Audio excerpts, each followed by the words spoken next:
রাজধানীর শাহবাগ থানার সন্ত্রাস বিরোধী আইনের মামলায় সাবেক মন্ত্রী আব্দুল লতিফ সিদ্দিকী ও সাংবাদিক মঞ্জুরুল আহসান পান্নার জামিন আবেদন নামঞ্জুর করেছেন আদালত। বৃহস্পতিবার ঢাকার মেট্রোপলিটন ম্যাজিস্ট্রেট হাসিবুল্লাহ পিয়াস শুনানি শেষে এই আদেশ দেন। লতিফ সিদ্দিকীর মেডিকেল রিপোর্ট না পাওয়ার কারণে গতকাল জামিন আবেদন করেও তা প্রত্যাহার করে নেন আইনজীবী। আজ আবারও লতিফ সিদ্দিকীর পক্ষে অ্যাডভোকেট মোহাম্মদ কামরুল হোসেন ও ইফফাত জাহান রনি জামিন চেয়ে আবেদন করেন। পান্নার পক্ষে জামিন আবেদন করেন ফারজানা ইয়াসমিন রাখি। কামরুল হোসেন বলেন, লতিফ সিদ্দিকী একজন বীর মুক্তিযোদ্ধা, এটা কারো অজানা না। ঘরোয়া পরিবেশে বীর মুক্তিযোদ্ধা, শিক্ষক, সাংবাদিক সমাজের বৈশিষ্ট্য লোকদের মতো ভায়োলেন্স করে উত্তেজিত হয়ে মারধর করা হয়।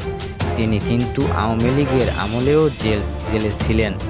মুক্তিযুদ্ধের কথা বললে ফ্যাসিস্ট আওয়ামী লীগের বানিয়ে দেন।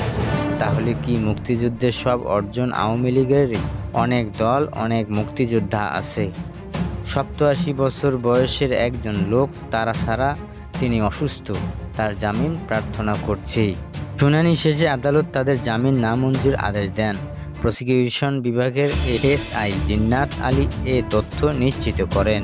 মামলায় বিবরণী অনুযায়ী মুক্তিযুদ্ধের ইতিহাস মুছে ফেলার গভীর ষড়যন্ত্র ও মুক্তিযুদ্ধের ইতিহাস বন্ধের লক্ষ্যে গত 5ই আগস্ট মঞ্চ 71 নামে একটি সংগঠনের আত্মপ্রকাশ ঘটে। এই সংগঠনের উদ্দেশ্যে জাতির অর্জনকে মুছে ফেলার সব ষড়যন্ত্র প্রতিহত করতে বাংলাদেশের জনগণকে সঙ্গে নিয়ে আত্মত্যাগের প্রস্তুতি নেওয়া। প্রস্তুতির অংশ হিসেবে 28শে আগস্ট সকাল 10টায় একটি গোল টেবিল বৈঠকের আয়োজন করা হয়। হট্টগোলকারীরা গোল টেবিলে আলোচনার ব্যানারে ছিঁড়ে ফেলেন এবং আলোচনায় অংশ নেওয়ার অবরুদ্ধ করে রাখেন। এক পর্যায়ে অতিথিদের অনেকের বের করে দেওয়া হলেও আব্দুল লতিফ সিদ্দিকী এবং অধ্যাপক শেখ হাফিজুর রহমানকে অবরুদ্ধ করে রাখেন তারা। পরে পুলিশ এসে 16 জনকে আটক করে পুলিশ। এই ঘটনায় 29শে আগস্ট শাহবাগ থানায় সন্ত্রাস বিরোধী আইনের মামলা করেন এসআই আমিনুল ইসলাম। মামলায় আসামিদের গ্রেপ্তার দেখানো হয়।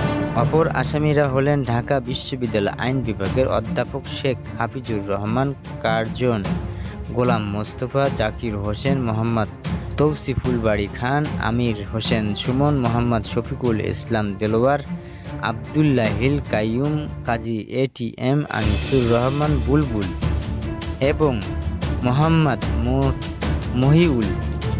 মহিউল ইসলাম ওরফে বাবু, মোহাম্মদ আল আমিন, মোহাম্মদ নাজমুল হাসান, সৈয়দ শাহেদ হাসান, দেওয়ান মোহাম্মদ আলী এবং মোহাম্মদ আবদুল্লাহ আল আমিন।